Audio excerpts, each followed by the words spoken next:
हाँ जी बेटा ਆਪਾਂ डिफरेंशियल इक्वेशनस ਦਾ ਜੀ ਆਪਾਂ ਨੈਕਸਟ ਜਿਹੜਾ ਟੌਪਿਕ ਹੈ ਉਹ ਸ਼ੁਰੂ ਕਰਦੇ ਹਾਂ ਅੱਜ। ਕੱਲ ਆਪਾਂ ਨੇ ਕੰਪਲੀਟ ਕੀਤਾ ਸੀਗਾ ਲੀਨੀਅਰ ਇਕੁਏਸ਼ਨ ਵਿਦ ਵੇਰੀਏਬਲ ਕੋਫੀਸ਼ੀਐਂਟਸ ਤੇ ਅੱਜ ਆਪਾਂ ਨੇ ਕਰਨਾ ਹੈ ਕਿ ਲੀਨੀਅਰ ਆਪਰੇਟਰ ਮੈਥਡ ਕੀ ਹੁੰਦਾ ਤੇ ਜਿਹਦੇ ਵਿੱਚੋਂ ਤੁਹਾਨੂੰ ਪਹਿਲਾਂ ਇਹ ਤਾਂ ਪਤਾ ਹੀ ਹੈ ਕਿ ਲੀਨੀਅਰ डिफरेंशियल इक्वेशनस ਕੀ ਹੁੰਦੀਆਂ ਨੇ ਹੈ ਨਾ। A differential equation is said to be linear if the unknown function and all its derivative occurring in the equation occur only in the first degree and are not multiplied together। कि ਜਿਹਦੇ ਵਿੱਚ ਸਾਰੇ ਡੈਰੀਵੇਟਿਵਸ ਤੇ ਉਹਦੇ ਜਿਹੜੇ unknown functions ਹੈ ਆਪਣੇ ਕੋਲ ਉਹ ਫਸਟ ਡਿਗਰੀ ਦੇ ਵਿੱਚ ਐਗਜ਼ਿਸਟ ਕਰਦੇ ਨੇ ਤੇ ਉਹਨਾਂ ਨੂੰ ਉਹ ਇੱਕ ਦੂਜੇ ਦੇ ਨਾਲ ਮਲਟੀਪਲਾਈ ਦੇ ਫਾਰਮ ਦੇ ਵਿੱਚ ਨਹੀਂ ਆਉਂਦੇ ਹੈਗੇ। ਜਿਵੇਂ ਤੁਸੀਂ ਦੇਖੋ ਕਿ ਇਹਦੇ ਵਿੱਚ ਆਪਣੇ ਕੋਲੇ D square Y upon D X square plus 2y equal to 0 ਇਹਦੇ ਵਿੱਚ ਦੇਖੋ ਹਰ ਇੱਕ ਫਾਰਮ ਦੇ ਜਿਹੜੀ ਡਿਗਰੀ ਹੈ ਉਹ 1 ਹੈ ਆਪਣੇ ਕੋਲ। ਜਿਵੇਂ ਹਾਇਰ ਆਰਡਰ ਇਸ ਇਕੁਏਸ਼ਨ ਦਾ 2 ਹੈ ਤੇ ਉਹਦੀ ਡਿਗਰੀ ਹੈ ਉਹ 1 ਹੈ ਆਪਣੇ ਕੋਲ, ਤਾਂ ਇਹ ਲੀਨੀਅਰ ਹੋ ਗਿਆ। ਬਟ ਜੋ ਨੈਕਸਟ ਹੈ ਆਪਣੇ ਕੋਲ ਉਹਦੀ ਜਿਹੜੀ ਡਿਗਰੀ ਹੈ ਉਹ 1 ਤੋਂ ਜ਼ਿਆਦਾ ਹੋ ਗਈ, ਮੀਨਸ ਕਿ 3 ਹੋ ਗਈ, ਤਾਂ ਇਸ ਕਰਕੇ ਇਹ ਨॉन ਲੀਨੀਅਰ ਇਕੁਏਸ਼ਨ ਹੋ ਜੂਗੀ।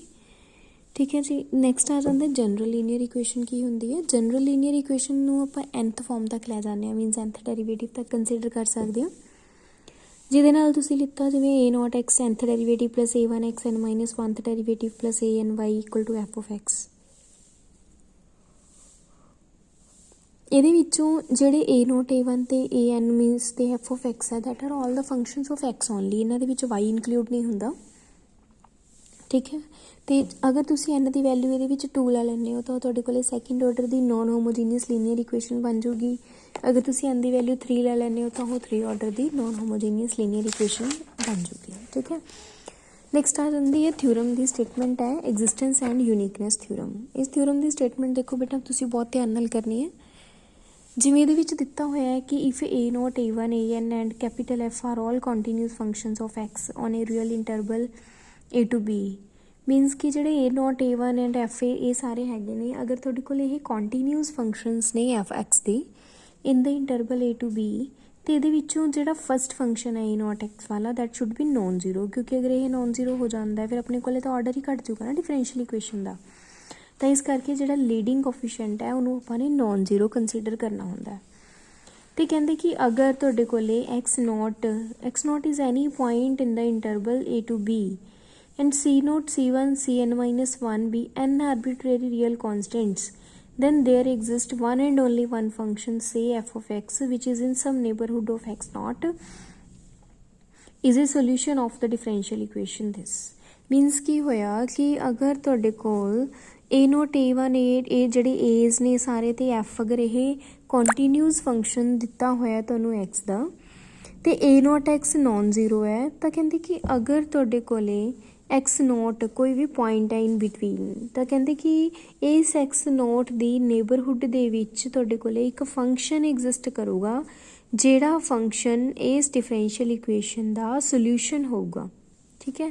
ਤੇ ਇਹਦੇ ਕਰਸਪੋਂਡਿੰਗ ਕੁਝ ਕੌਨਸਟੈਂਟ ਐਗਜ਼ਿਸਟ ਕਰਨਗੇ ਜਿਵੇਂ c note c1 cn minus 1, ਜਿਨ੍ਹਾਂ ਦੀ ਵੈਲਿਊ ਜਿਵੇਂ ਮੰਨ ਲਓ ਕਿ f of x ਇਹਦਾ ਸੋਲਿਊਸ਼ਨ ਆ ਗਿਆ ਤਾਂ means f of x the value ਹੋਊਗੀ c ਨੋਟ ਤੇ f ਦੇ ਉੱਪਰ first derivative f the at x note ਕਿੰਨਾ ਹੋਊਗਾ c1 ਤੇ n minus 1th derivative at the point x note ਕਿੰਨਾ ਹੋਊਗਾ cn ਮਾਈਨਸ 1, ਮੀਨਸ ਕਿ ਇਹ ਕੌਨਸਟੈਂਟਸ ਐਗਜ਼ਿਸਟ ਕਰਨਗੇ।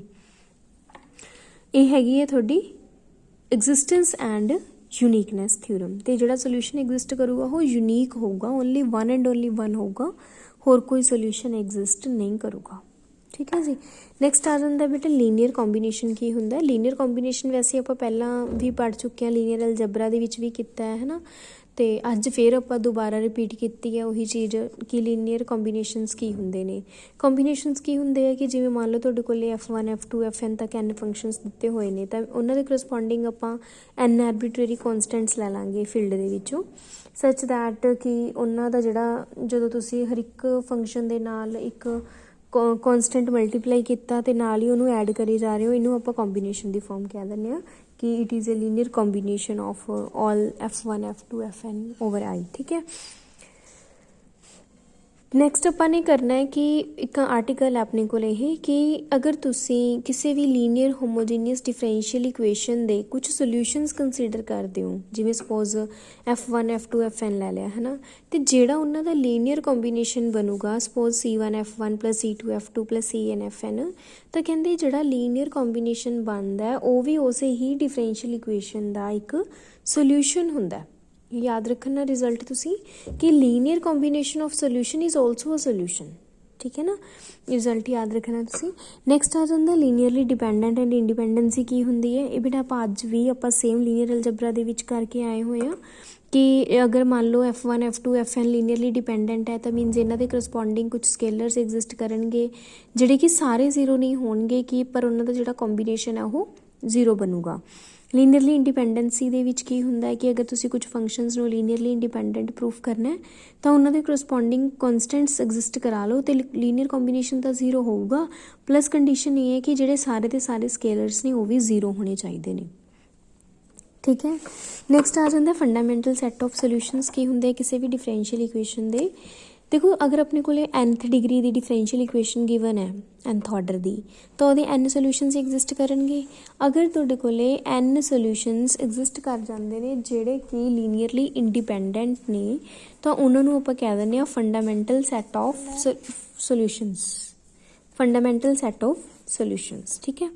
जिवें हुण इहदे विच तुहाडे कोले F1 F2 Fn n independent solutions given ने किसी भी डिफरेंशियल इक्वेशनस के, तो ये इंडिपेंडेंट भी है प्लस सोल्यूशन भी हो गए, तो इन्होंने आप कह देंगे कि ये फंडामेंटल सैट हो गया सोल्यूशनस का, ठीक है।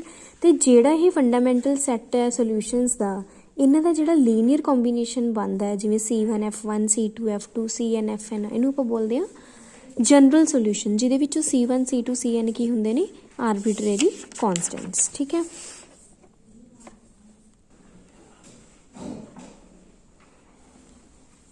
हाँ जी, नैक्सट अपने को आ जाते रॉन्सकिन की होंगे।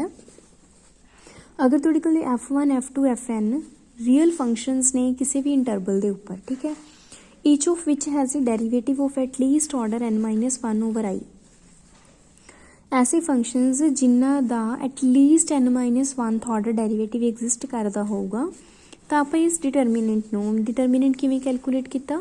यदि फस्ट रो दे विच आपां ने n इंडिपेंडेंट सोल्यूशनस लिखते as a row, first row means F1 F2 Fn। Next second row दे विच तुसीं उन्हां दे फस्ट डेरीवेटिव्स लिखने हैं, नैक्सट सैकेंड डेरीवेटिव, इस तरीके नाल तुसीं उन्हां दे n-1th डेरीवेटिव तक उहनूं लिख के मतलब हर एक रो दे विच जो भी उहदे डिटरमीनेंट की वैल्यू आऊगी दैट इज़ द रॉन्सकिन।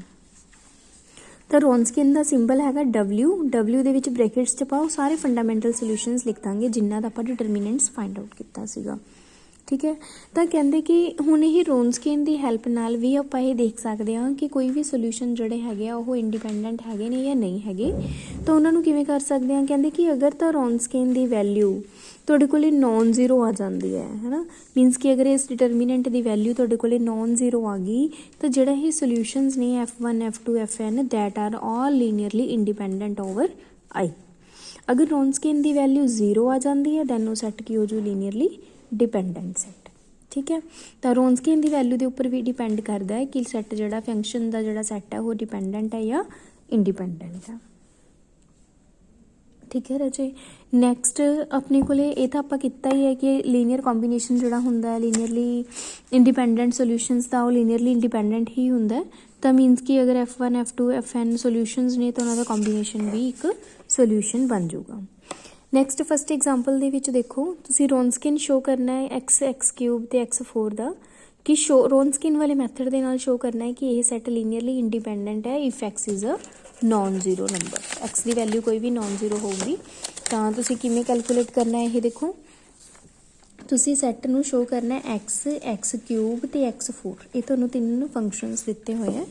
तुसी बाय रॉन्सकिन इन्हां दा फाइंड करो, रॉन्सकिन किहदा फाइंड करना है x³ तो x4 का, ये कितना होगा। पहली रो दे विच तुसी इन्हां नूं एज इट इज़ लिखिया x³ एंड x4। नैक्सट दे विच तुसी इन्हां दा फस्ट डेरीवेटिव कंसीडर किया, नैक्सट दे विच इन्हां दा सैकेंड डेरीवेटिव, ठीक है। नाउ हुण तुसी इस डिटरमीनेंट नूं कैलकुलेट कर सकते हो। तुसी फस्ट रो दे विचों x कॉमन कढिया जिवें 1 x square x cube 1 0 3x square 4x cube 6x 12x ਦਾ ਸਕੁਅਰ। ਦੈਨ ਤੁਸੀਂ ਹੁਣ ਆਪਾਂ ਡਿਟਰਮੀਨੈਂਟ ਵਾਲੀ ਪ੍ਰੋਪਰਟੀਜ਼ ਯੂਜ਼ ਕਰ ਸਕਦੇ ਹਾਂ ਕਿ ਤੁਸੀਂ ਆਪਰੇਟ ਕਰ ਦਿਓ R2 ਨੂੰ R2 ਮਾਈਨਸ R1 ਦੇ ਨਾਲ, ਠੀਕ ਹੈ। ਤਾਂ ਕੀ ਬਣੂਗਾ ਤੁਹਾਡੇ ਕੋਲੇ, ਫਸਟ ਰੋ ਸੇਮ ਰਹੂਗੀ 1x square x cube and ਉਰੇ ਆ ਜਾਊਗਾ 0 2x ਸਕੁਅਰ 3x ਦਾ ਕਿਊਬ 0 6x 12x ਦਾ ਸਕੁਅਰ, ਠੀਕ ਹੈ।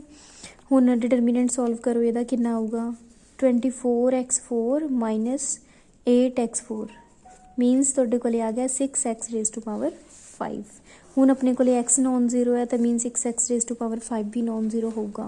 ਮੀਨਸ ਇਸ ਤਿੰਨ ਫੰਕਸ਼ਨਸ ਦਾ ਜਿਹੜਾ ਰੋਨਸਕੇਨ ਹੈ ਉਹ ਨੋਨ ਜ਼ੀਰੋ ਆ ਗਿਆ। ਜਦੋਂ ਰੋਨਸਕੇਨ ਨੋਨ ਜ਼ੀਰੋ ਹੁੰਦਾ ਤਾਂ ਮੀਨਸ ਜਿਹੜੇ ਸੈਟ ਆਫ ਫੰਕਸ਼ਨਸ ਹੈ ਦੈਟ ਆਰ ਲੀਨੀਅਰਲੀ ਇੰਡੀਪੈਂਡੈਂਟ, ਠੀਕ ਹੈ ਜੀ।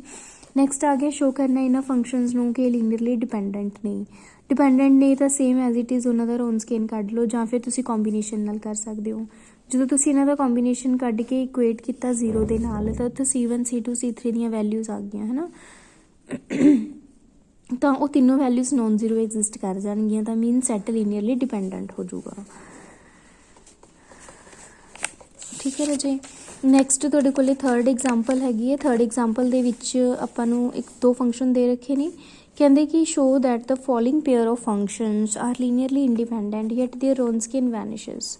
ਮਤਲਬ ਇੱਥੇ ਇਹ ਚੀਜ਼ ਆ ਜਾਂਦੀ ਹੈ ਕਿ ਆਪਾਂ ਇਹ ਗੱਲ ਤਾਂ ਕਹੀ ਸੀਗੀ ਕਿ ਰੋਨਸਕੇਨ ਅਗਰ ਨੋਨ ਜ਼ੀਰੋ ਹੁੰਦਾ ਤਾਂ ਲੀਨੀਅਰਲੀ ਇੰਡੀਪੈਂਡੈਂਟ ਹੁੰਦਾ, ਬਟ ਜਦੋਂ ਰੋਨਸਕੇਨ ਦੀ ਵੈਲਿਊ 0 ਆ ਜਾਂਦੀ ਹੈ ਫਿਰ ਆਪਾਂ ਥੋੜ੍ਹੇ ਜਿਹੇ ਡਾਊਟਫੁਲ ਦੇ ਆ ਜਾਂਦੇ ਹਾਂ ਕਿ ਉਹ ਲੀਨੀਅਰਲੀ ਡਿਪੈਂਡੈਂਟ ਵੀ ਹੋ ਸਕਦਾ ਅਤੇ ਇੰਡੀਪੈਂਡੈਂਟ ਵੀ ਹੋ ਸਕਦਾ। ਤਾਂ ਇਹਦੀ ਇੱਕ ਆਪਾਂ ਨੂੰ ਕਾਊਂਟਰ ਐਗਜ਼ਾਮਪਲ ਦੇ ਰੱਖੀ ਹੈ ਕਿ ਅਗਰ ਰੋਨਸਕੇਨ ਦੀ ਵੈਲਿਊ 0 ਆ ਜਾਂਦੀ ਹੈ ਫਿਰ ਵੀ ਸੈੱਟ ਲੀਨੀਅਰਲੀ ਇੰਡੀਪੈਂਡੈਂਟ ਹੋ ਸਕਦਾ।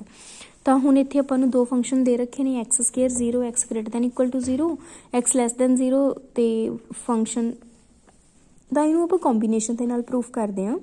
ਦੋ ਫੰਕਸ਼ਨ ਦੇ ਰੱਖੇ ਨੇ ਤਾਂ ਆਪਾਂ ਦੋ ਸਕੇਲਰਸ ਐਗਜ਼ਿਸਟ ਕਰਾਏ C1 ਐਂਡ C2, ਉਹਨਾਂ ਦੇ ਕੰਬੀਨੇਸ਼ਨ ਨੂੰ ਇਕੁਅਲ ਟੂ 0 ਰੱਖਿਆ ਜਿਵੇਂ C1 F1 plus C2 F2 equal to 0। ਤਾਂ ਹੁਣ ਜਿਹੜੇ ਇਹ ਦੋਨੋਂ C1 C2 ਅਗਰ 0 ਹੋ ਜਾਂਦੇ ਨੇ ਹੈ ਨਾ ਆਪਣੇ ਕੋਲ, ਤਾਂ ਫੋਰ ਦਿਸ ਪਰਪਜ਼ ਆਪਾਂ ਚੂਜ਼ ਕਰਦੇ ਹਾਂ ਕਿ x ਨੂੰ -1 ਤੇ 1। ਜਦੋਂ ਤੁਸੀਂ F1 ਦੀ ਵੈਲਿਊ 1 ਤੇ ਕੈਲਕੂਲੇਟ ਕਰੀ ਤਾਂ ਉਹ 1 ਆ ਗਿਆ, F1 ਦੀ ਵੈਲਿਊ -1 ਤੇ ਕੈਲਕੂਲੇਟ ਕਰੀ ਤਾਂ 0 ਆ ਗਿਆ, F2 ਦੀ ਵੈਲਿਊ 1 ਤੇ ਕੈਲਕੂਲੇਟ ਕਰੀ 0, F2 ਦੀ ਵੈਲਿਊ -1 ਤੇ ਕੈਲਕੂਲੇਟ ਕਰੀ 1। ਤੁਸੀਂ ਇਹਨਾਂ ਵੈਲਿਊਜ਼ ਨੂੰ ਕੰਬੀਨੇਸ਼ਨ ਦੇ ਵਿੱਚ ਪੁੱਟ ਕਰਕੇ ਦੇਖੋ ਤਾਂ ਤੁਹਾਡੇ ਕੋਲ C1 C2 ਦੋਵੇਂ 0 ਆ ਗਏ, ਤਾਂ ਮੀਨਸ ਕਿ ਇਹ ਸੈੱਟ ਲੀਨੀਅਰਲੀ ਇੰਡੀਪੈਂਡੈਂਟ ਹੋ ਗਿਆ। ਬਟ ਹੁਣ ਤੁਸੀਂ ਇਹਦਾ ਰੋਨਸਕੇਨ ਫਾਈਂਡ ਕਰੋ। ਰੋਨਸਕੇਨ ਜਦੋਂ ਤੁਸੀਂ ਫਾਈਂਡ ਕੀਤਾ ਤਾਂ ਦੋ ਕੇਸਿਸ 'ਚ ਕੀਤਾ, ਇੱਕ ਵਾਰੀ x greater than equal to 0 ਤੇ ਇੱਕ x ਲੈਸ ਦੈਨ 0 ਤੇ, ਕਿਉਂਕਿ ਜਦੋਂ ਤੁਸੀਂ x greater than equal to 0 ਲਓਗੇ ਤਾਂ ਉਹਦੇ ਅਕੋਰਡਿੰਗਲੀ ਹੀ ਫੰਕਸ਼ਨ ਦੀਆਂ ਵੈਲਿਊਜ਼ ਚੂਜ਼ ਕਰੋਗੇ ਨਾ, ਜਿਵੇਂ F1 ਦੀ x ਸਕੁਅਰ ਆ ਜੂਗੀ ਤੇ F2 ਦੀ 0 ਆ ਜੂਗੀ।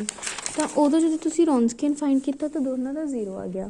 ਤਾਂ ਮੀਨਸ ਕੀ ਹੋਇਆ ਕਿ ਰੋਨਸਕੇਨ ਦੇ 0 ਹੋਣ ਦੇ ਨਾਲ ਹੀ ਜਿਹੜੇ ਤੁਹਾਡੇ ਫੰਕਸ਼ਨਸ ਨੇ ਉਹ ਲੀਨੀਅਰਲੀ ਇੰਡੀਪੈਂਡੈਂਟ ਵੀ ਹੋ ਸਕਦੇ ਨੇ ਅਤੇ ਡਿਪੈਂਡੈਂਟ ਵੀ ਹੋ ਸਕਦੇ ਨੇ। ਤਾਂ ਆਪਾਂ ਸਿਰਫ ਨੋਨ ਜ਼ੀਰੋ 'ਤੇ ਸ਼ੋਰ ਹੁੰਦੇ ਹਾਂ ਕਿ ਸੈੱਟ ਲੀਨੀਅਰਲੀ ਇੰਡੀਪੈਂਡੈਂਟ ਹੈ, ਬਟ ਅਗਰ 0 ਆ ਜਾਂਦਾ ਰੋਨਸਕੇਨ ਦੈਨ ਡਾਊਟਫੁਲ ਕੇਸ ਹੁੰਦਾ, ਫਿਰ ਤੁਸੀਂ ਆਪਣਾ ਕੰਬੀਨੇਸ਼ਨ ਵਾਲੇ ਫਾਰਮੂਲੇ ਦੇ ਨਾਲ ਚੈੱਕ ਕਰ ਸਕਦੇ ਹੋ ਕਿ ਉਹ ਸੈੱਟ ਲੀਨੀਅਰਲੀ ਇੰਡੀਪੈਂਡੈਂਟ ਹੈ ਜਾਂ ਲੀਨੀਅਰਲੀ ਡਿਪੈਂਡੈਂਟ ਸੈੱਟ ਹੈ। ਤਾਂ ਇਹਦੇ ਨਾਲ ਰਿਲੇਟਡ ਬੱਚੇ ਤੁਹਾਨੂੰ ਐਗਜ਼ਾਮਪਲ ਵੀ ਮੈਂਸ਼ਨ ਹੈ ਬੁੱਕ ਦੇ ਵਿੱਚ, ਇਸ ਐਗਜ਼ਾਮਪਲ ਦੇ ਕੁਐਸਚਨਸ ਨੂੰ ਤੁਸੀਂ ਸੋਲਵ ਕਰ ਲੈਣਾ। ਅਗਰ ਕਿਸੇ ਕੁਐਸਚਨ ਦੇ ਵਿੱਚ ਕੋਈ ਪ੍ਰੋਬਲਮ ਆਉਂਦੀ ਹੈ ਤਾਂ ਮੈਨੂੰ ਪੁੱਛ ਲਿਓ। ਨੈਕਸਟ ਜੋ ਟੌਪਿਕ ਹੈ ਆਪਾਂ ਇਸੇ ਚੈਪਟਰ ਦੀ ਨੈਕਸਟ ਐਕਸਰਸਾਈਜ਼ ਹੈ ਉਹ ਆਪਾਂ ਅਗਲੇ ਲੈਕਚਰ ਦੇ ਵਿੱਚ ਕਰਾਂਗੇ, ਠੀਕ ਹੈ। ਓਕੇ।